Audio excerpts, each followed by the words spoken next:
Seja muito bem-vindo a mais esse vídeo do nosso módulo Fundamentos do Evangelho. Deus abençoe grandemente a sua vida. E antes de falar para você o título do que nós vamos ministrar hoje aqui neste vídeo, nessas próximas sequências de vídeo, quero pedir para você dar uma olhada em todo o conteúdo. Existem muitos outros vídeos para edificar a sua vida. Se você já assistiu algum outro vídeo, diga aqui nos comentários qual vídeo você mais gostou. Diga aí qual você mais gostou, qual vídeo impactou mais a sua vida, que você tem aí guardado no seu coração durante todos os dias da sua vida.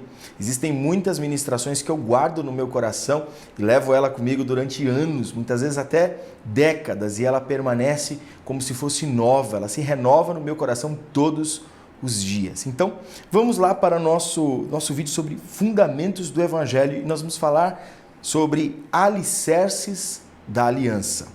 Nós vamos falar sobre alicerces da aliança e isso está em Gênesis capítulo 13, a partir do verso 4 até o 18. Nós vamos ler bastante lá do 4 até o 18 para entender um pouquinho sobre essa questão de aliança e vamos ver a trajetória de Abraão. Só que essa trajetória de Abraão agora não é aquela trajetória bonita de decidir sair da sua parentela e ir, para um lugar que o Senhor iria mostrar. Você vai ver agora um Abraão mais humano, que duvida no meio da caminhada. É um Abraão que vai buscar a sua segurança terrena.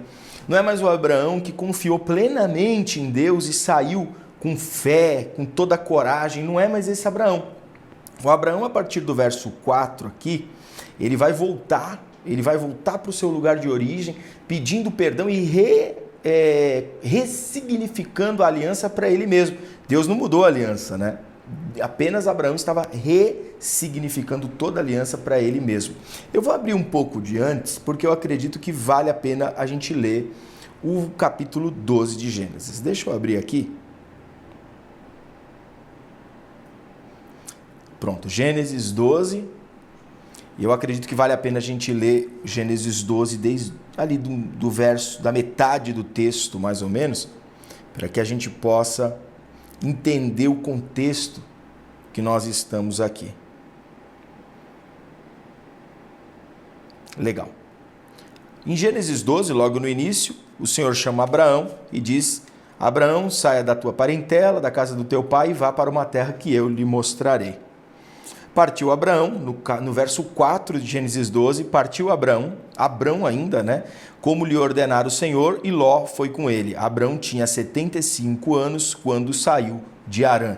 Eu vou começar a leitura a partir do verso 5 e depois a gente pula para esse texto no final. Provavelmente não vai dar tempo da gente terminar tudo isso nesse vídeo, então nós vamos continuar. Tem mais 2 vídeos pela frente, como nós estamos acostumados em fazer séries de 3 vídeos contínuos. Vamos ler então aqui a partir do verso 5 de Gênesis capítulo 12. Vamos ler. Levou sua mulher, Sarai, seu sobrinho Ló, todos os bens que haviam acumulado e os seus servos, comprados em Harã. Partiram para a terra de Canaã e lá chegaram. Abrão atravessou a terra até o lugar do carvalho de Moré, em Siquém. Naquela época, os cananeus habitavam essa terra. O Senhor apareceu a Abrão e disse: à sua descendência darei esta terra. Abrão construiu ali um altar dedicado ao Senhor, que lhe havia aparecido. Dali, prosseguiu em direção às colinas a leste de Betel, onde armou acampamento, tendo Betel de um lado, ao oeste, e Ai, a leste. Construiu ali um altar dedicado ao Senhor e invocou o nome do Senhor. Onde Abraão parava, ele levantava um altar ao Senhor, pois a voz do Senhor era o direcionamento dele. Lembrando que Abraão não sabe para onde vai, ele está indo direcionado ao Senhor. Então, ele montava o acampamento, ouvia a voz do Senhor e ia em direção. Agora vem a parte do que a gente estava conversando aqui sobre as dificuldades de Abraão. Depois Abraão partiu e prosseguiu em direção ao Neguebe. Houve fome naquela terra. Começou aqui, um problema externo. Temos que anotar aqui porque isso aqui é importante para que a gente possa entender. Houve um problema externo, tá? Houve fome naquela terra. E Abrão desceu ao Egito para ali viver algum tempo, pois a fome era rigorosa.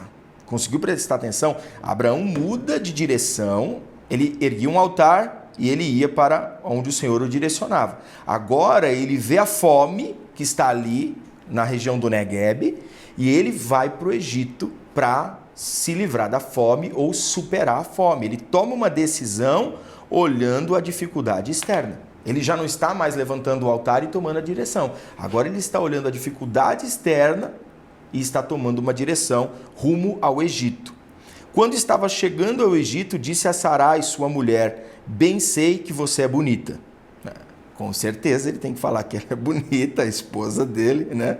Quando os egípcios a virem, dirão: esta é a mulher dele, e me matarão, mas deixarão você viva.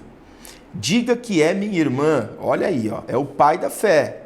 Citado lá em Hebreus como o pai da fé, citado pelo Novo Testamento como o patriarca da fé, está aconselhando a sua esposa a mentir.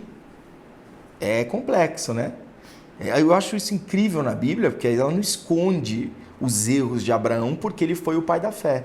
Ela não omite esses erros, né? Porque ela não está a fim de construir um herói. Ela está a fim de mostrar que um Deus perfeito usa homens imperfeitos. Diga que é minha irmã, para que me tratem bem por amor a você e minha vida seja poupada por sua causa. Eu vou parar por aqui para a gente poder entender um pouquinho dessa história. Eu quero dar uma explicação. Primeiro, existia já uma grande fome desde a época que Abraão saiu lá das suas terras, né? Saiu de Ur dos Caldeus e foi para onde o Senhor o destinara. Já existia fome na região, era uma época uma época muito difícil e administrativamente o Egito era o único preparado para lidar com a fome. Abraão vê o problema externo e toma uma decisão de ir para o Egito. O que motiva Abraão a ir para o Egito foi a fome que estava ao seu redor. É um motivador externo. E aqui eu paro só para que você possa raciocinar um pouquinho quantos não foram os motivadores externos que te destinaram a lugares que não foi Deus que destinou. Eu acho que dá para você pensar alguns aí. Eu consigo pensar em vários, principalmente financeiro. A gente toma decisões precipitadas por situações externas. A gente muitas vezes quebra aliança com pessoas por motivações externas, por problemas externos, e somos direcionados a lugares, muitas vezes, que não foi Deus que nos enviou. E é exatamente nesses lugares que Deus não nos enviou que nós padecemos, que nós sofremos, que nós vemos que não é o caminho certo, e aí nós temos que retornar para o lugar onde estávamos com Deus, para receber um novo direcionamento, mas agora não mais impulsionado por fatores externos, mas direcionado pela palavra de Deus. Eu tenho que compreender isso, por quê? Porque Abraão, ele estava pautado quando saiu lá da sua parentela, da casa do seu pai, ele estava fundamentado em promessas, na aliança que Deus fez com ele. Sai, Abraão, eu quero ter uma aliança contigo. E essa aliança está pautada em promessas. Não é uma aliança vã, porque toda aliança é pautada em promessa. Não existe aliança sem promessa. Não existe. Vamos pensar a aliança do casamento. Pensa, na hora do casório. Na hora do casório, é dito algumas palavras nos votos que são as promessas da aliança. E muito mais que um casal disse em secreto, que não disse em cima de um altar ou na frente de um juiz. Estarei contigo pelo resto da minha vida, até que a morte nos separe, na saúde, na doença e outras juras que são comuns de se ver em casamento. Aí chega o primeiro problema, eu conheço pessoas assim, eu já vi pessoas assim, só não vou falar aqui porque ficaria muito chato, mas eu conheço pessoas que largaram um casamento de anos por doença. Então quer dizer que a promessa que foi feita quando foi realizada a aliança era uma promessa falsa, não era uma promessa verdadeira. O que nós estamos falando aqui é que o Deus que fez uma aliança com Abraão fez promessas também. Olha só, logo lá em Gênesis 12, verso 1. Então o Senhor disse a Abraão: saia da sua terra, do meio de sua parentela, e vá para a terra que eu lhe mostrarei. A aliança. vem fazer uma aliança comigo, porque eu te guiarei para uma terra. As promessas dessa aliança: farei de você um grande povo e o abençoarei. Tornarei o seu nome famoso e você será uma bênção. Abençoarei os que te abençoarem e amaldiçoarei os que te amaldiçoarem. E por meio de você, todos os povos da terra serão abençoados. Essa promessa, que está pautada nessa aliança, ela vai muito além da compreensão de Abraão. Essa compreensão aqui, quando a gente for para Hebreus, você vai entender melhor. Quando Deus diz para ele, todos os povos serão abençoados, nós já estamos vendo um Deus que não está só com o seu povo ali, aquele povo de Israel, de Jerusalém, que vai ser forjado lá em Moisés com a lei e constituir um povo, uma nação. Nós vamos ver que Deus está para abençoar todos os povos, e não somente aquele povo naquela escala. Aquilo ali é um episódio da história. Pode ser até o marco zero, é a pedra no meio do lago. Ela cai no meio do lago, mas a marola que ela causa, ela afeta, ela chega até a borda do lago. Abraão foi chamado para isso. Venha fazer a aliança comigo, porque todos os povos da terra serão benditos por causa sua. É a pedra que foi lançada. Abraão é essa pedra. E através de Abraão, todos os povos da terra. Isso, na época de Abraão, tem um alcance muito menor do que é hoje. Se a gente olhar isso e saber que essa promessa tem validade em nós por intermédio de Cristo, pois Ele é a garantia dessa promessa em nós, imagina hoje, essa promessa: através de ti serão benditos todos os povos da terra. Nós estamos alcançando todos os povos da terra, se assim pregarmos o Evangelho com o nosso testemunho. Compreendeu? Então vamos voltar lá agora para a questão externa, a questão motivadora. Abraão sai da rota em que Deus direcionava ele e vai para o direcionamento de uma dificuldade. Vamos para o Egito porque tem fome. Chegando no Egito, ele chama a sua esposa. Tudo que está fora da direção de Deus, ele tende a seguir o mesmo caminho. As atitudes vão fora da presença de Deus, as tentativas de saída. Quando Deus direciona o caminho, não precisa de mentira para se dar bem, para ser protegido. É melhor a verdade a todo custo. E quem está na direção de Deus segue a verdade, pois só existe um caminho. Agora, quando a coisa sai fora dos caminhos de Deus, é impressionante, porque é necessário mentir, é necessário falar o que não existe, contar algo, fazer as pessoas acreditarem em você. E quando você está com Deus, o caminho à nossa frente é aplainado. Ele pode ser difícil. Existem dificuldades, existem lutas, existem facilidades, existem momentos de agradecer a Deus, mas existem momentos de choro, de perca, mas tudo isso tem cooperado, todas as coisas cooperam para o bem daqueles que amam a Deus. Então o caminho, ele pode ser, ora sobe, ora desce, ora sobe, ora desce, mas estamos prosseguindo. Esse é o caminho com Deus. Abraão aqui toma um caminho motivado pelos fatores externos, que era a fome, e para proteger, ele não tomou uma atitude que você talvez tomaria a mesma. Talvez eu tomaria a mesma, pela incredulidade. Tenho filho, Abraão não tinha filho, né? Mas eu estou pensando agora na minha situação. Tenho filho, tenho esposa, tenho pessoas que trabalham comigo, tenho familiares que estão aqui junto comigo. Eu preciso levar eles para um lugar onde a fome não vai alcançar eles, onde a fome não os alcance. Então eu vou para onde? Eu vejo os lugares. Poxa, ali tem fome, o povo ali é pequeno, aquele povoado é pequeno. Se a gente ficar aqui no meio do deserto, não tem água. Então para onde eu vou? Eu vou para o Egito. Administrativamente, o Egito é uma das maiores terras por aqui. A decisão de Abraão foi a melhor decisão humana possível. Mas chegando lá, não era a decisão de Deus para ele tem que conversar com a sua esposa e convencê-la a contar uma mentirinha. Só que essa mentirinha, eu até preguei essa mensagem, mas jamais eu falaria essa mentirinha, o que realmente ela significa aqui na pregação, porque não cabe ao momento. Mas a mentira de Abraão, ela é uma mentira um pouco amarga. Eu acho que até para os dias de hoje, se você ouvir essa mentira, é um tipo de mentira que ela não é legal. Ela não é legal para um relacionamento, ela não é legal para uma família.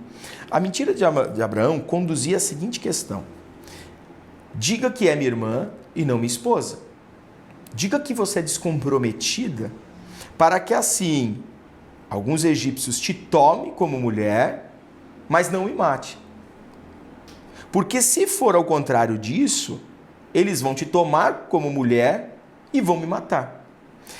O que Abraão faz é entregar Sara, sua esposa, como mulher no Egito, como uma mulher descomprometida no Egito. Eu acho uma atitude dessa extremamente sacana. Eu não acho uma atitude dessa legal, é uma atitude complicada. Mas Abraão teve essa atitude, e essa é uma atitude totalmente, como é que eu posso dizer, rejeitada por todos nós. Quando você lê essa atitude, na hora você já rejeita, você fala, nossa, tem cabimento isso? Essa questão bíblica, ela é incrível, porque esse trecho ele poderia ser escondido da vida de Abraão, poderia ter sido escondido e não faria diferença alguma para a vida de Abraão. Você nem perceberia, pois está aqui no meio, nos intermédios do capítulo 12, para chegar no capítulo 13, e você vê que é bem curtinho essa história, tem 4, 5 versos, mas se manteve aqui, para que a gente soubesse a verdade. Isso mostra a veracidade da Bíblia, da palavra de Deus, que não esconde os erros dos homens que foram usados para construir o povo de Deus, para levar e carregar a promessa e carregar essa aliança. Não, Deus não estava procurando um homem perfeito, uma família perfeita, para poder carregar essa aliança. Ele estava procurando uma família que tinha fé, apenas fé. E se só tivesse fé já era o suficiente. Abraão leva a sua mulher para o Egito, e eu vou continuar lendo agora para você compreender. Levou sua mulher Sarai, seu sobrinho Ló, isso eu estou no verso 5, não, agora eu estou no verso mais embaixo, calma aí. Prosseguiu no Negueb, 10, é isso, estou no verso 10, tá? Houve fome naquela terra, lembra que ele estava indo em direção ao Negueb, e Abraão desceu ao Egito para ali viver algum tempo, pois a fome era rigorosa. Quando estava chegando ao Egito, disse a Sarai, sua mulher, bem sei que você é bonita. Quando os egípcios a virem, dirão, esta é a mulher dele, e me matarão, mas deixarão você viva. Conseguiu entender? Agora vamos lá, vamos continuar. Diga que é minha irmã, para que me tratem bem por amor a você, e minha vida seja poupada por sua causa. Quando Abraão chegou ao Egito, viram os egípcios que Sarai era uma mulher muito bonita. Vendo-a, os homens da corte do faraó a elogiaram diante de faraó. E ela foi levada ao seu palácio. É pesado o texto aqui. Não parece, mas é. Ele tratou bem a Abraão por causa dela. E Abraão recebeu ovelhas. Eu vou até parar de ler. Eu não tinha me atentado a isso. Mas olha só. É o homem que carrega, esse aqui, Abraão, é o patriarca que carrega uma promessa, que carrega uma aliança verdadeira de um Deus justo. Não dá para acreditar, é impressionante. É impressionante quando você ouve isso, quando você absorve isso e compreende que ele não era mesmo perfeito. Era imperfeito até demais. Por isso que quando a gente olhar e falar assim, eu queria ter a vida de Abraão, eu queria ter a vida de Moisés, cancela isso. Esses caras não foram nada do que você imagina, são homens comuns, cheios de falha, que Deus por misericórdia os guiou para uma terra prometida, para a promessa, e fez com que eles caminhassem segundo a vontade de Deus. Mas você vê aqui, é um homem comum, é um homem mentiroso, é um homem cheio de problemas. E ele tratou bem Abraão por causa dela, por causa de Sarai, e Abraão recebeu ovelhas e bois, jumentos e jumentas, servos e servas e camelos. É pesado isso aqui. Mas o Senhor puniu a Faraó e a sua corte com graves doenças por causa de Sarai, mulher de Abrão. Deus demonstrou a sua insatisfação com tudo aquilo. Por isso, o Faraó mandou chamar Abrão e disse, o que você fez comigo? Por que não me falou que ela era sua mulher? Olha o homem de Deus tomando bronca do ímpio. Olha o homem de Deus tendo que tomar uma lição de moral do ímpio. Eu vou falar isso sem medo, você deve estar aqui por isso. Existe muito mais evangelho e muitas pessoas que nunca entraram numa igreja do que em muitos que congregam todo dia. E aí vem o faraó, um homem ímpio, que servia a muitos outros deuses, dá uma lição de moral num homem que carregava uma aliança com o Deus Todo-Poderoso, com o Deus eterno, o Deus que jamais falhou, o Deus que não falha, um Deus que não mente, ele carregando uma aliança com o Deus poderoso, onipotente. E agora que ele faz isso, e aí vem o faraó, o homem ímpio, e o corrige. E diz, por que você não falou a verdade, cara? Por que você mentiu? Por que disse que ela era sua irmã? Foi por isso que eu a tomei para ser minha mulher. Aí está sua mulher, tome-a e vá. Tomar uma lição de moral de faraó é forte. Tomar uma lição de moral, e eu já vi muitas histórias de pessoas aqui, mesmo no Instagram, que chega e conta história, que tomou lição de moral de pessoa que nem cristão não sabe nem o que é igreja, não sabe nem o que é nada disso. E tem mais evangelho. Esses dias eu estava falando até com a Mar, e falei que as 3 pessoas da minha rua com quem eu posso contar, não são evangélicos. São as 3 pessoas que você pode ligar para ela agora que ela sai para te ajudar. E aí você vê muito mais evangelho em pessoas que não são cristãos, que não carregam uma aliança, que não estão carregando uma aliança, do que as que estão carregando uma aliança. Estão carregando a aliança para condenação. E aí tem que tomar uma dessa. E eu gostei que Abraão tomou essa lavada de faraó. Mereceu. Mais do que merecido. Mais do que merecido. Tomou ali uma repressão de faraó. E não foi nem Deus que chamou a atenção dele, né? Foi faraó. Para você aprender. Não é nem Deus que chegou e falou, Abraão, você fez errado. Corrige-se, Abraão, isso não foi legal. Não, foi o faraó. Para ele olhar que ele está sendo usado e carrega uma aliança por misericórdia e não por favor. Por misericórdia e não por merecimento. A seguir, o faraó deu ordens para que providenciassem o necessário para que Abrão partisse com sua mulher e com tudo o que possuía.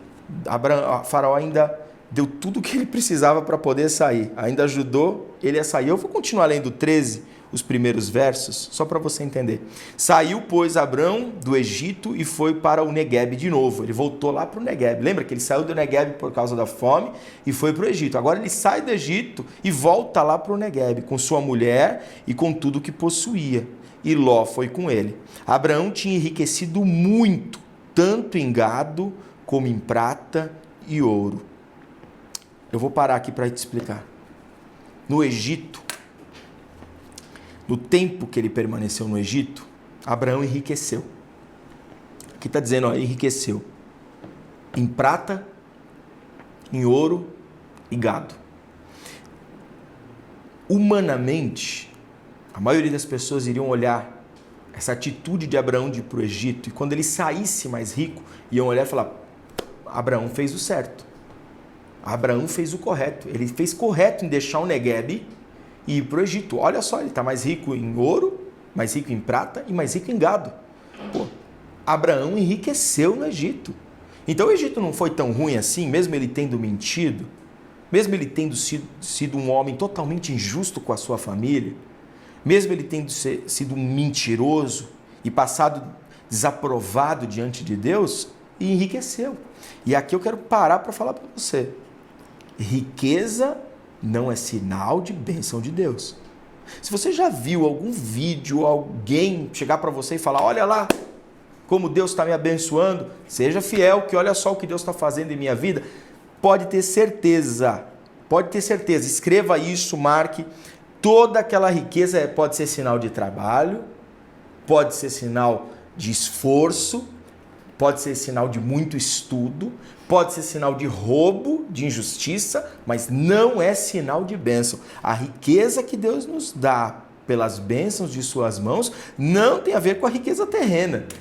Abraão mentiu, deu sua esposa como esposa para Faraó, envergonhou o nome de Deus, carregava uma aliança e não honrou essa aliança e enriqueceu. Por isso que quando você olhar ao redor e ver injustos enriquecendo, não se desmotive, pois riqueza não é sinal de bênção de Deus. Eu estou garantindo isso para você, a partir de hoje, começar a olhar com outros olhos, porque as igrejas assumiram esse perfil. Eles olham o membro, está passando dificuldade financeira, está pecando, por isso que ele está passando dificuldade financeira, porque não está ofertando, porque não está dizimando, porque não está colaborando com a obra, porque não trabalha no ministério, porque tem um dom e não está usando, por isso que ele está passando por isso, porque ele não jejua. Eles começam a criar um monte de coisa, e a igreja virou isso, é o status de ser um crente hoje. Se você está prosperando, é porque você está sendo fiel, e isso é sinal de bênção de Deus na sua vida. Isso é judaísmo. O judaísmo trata a questão da riqueza assim. Tanto é que o jovem rico chega até Jesus e demonstra suas riquezas, e todo mundo olhava ele e falava, ele é fiel à lei, por isso ele é rico. E Jesus quebra ele no meio, diz assim, vende tudo que você tem, porque tudo isso que você conquistou não é sinal de nada para mim. Ou seja, sua riqueza não é sinal de evangelho, não é sinal de bênção de Deus. O que nós carregamos nessa aliança é muito maior do que qualquer riqueza. Então, quando você vê o injusto prosperar, não se desmotive. Quando você passar por dificuldades, não se desmotive. Não se desmotive. Abraão saiu de lá mais rico, mas quase perdeu sua casa. O que vale ganhar tudo, ter tudo, ficar rico, ter todos os bens que você sonhou e perder aquilo que você conquistou com amor? Pois o que você conquistou com amor tem valor. O que você conquistou com trabalho só tem preço. Estava falando agora sobre isso. O carro hoje vale 100 mil. Amanhã tem uma queda, aí ele vale 80. Passa mais 2 anos, ele vale 60. Isso é preço. Então o carro não tem valor.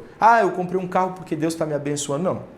Você compra um carro por causa que você trabalha. É lógico, Deus vai te dar ideias, vai fazer sua colheita ser farta, mas se você encarar isso como um sinal que Deus colocou a mão poderosa sobre você, sinal da mão poderosa sobre você é ter paz, é ter alegria, é ter amor para dar para pessoas que estão ao seu redor. Esse é o verdadeiro sinal do Evangelho. Então, aquilo que você constrói trabalhando tem preço.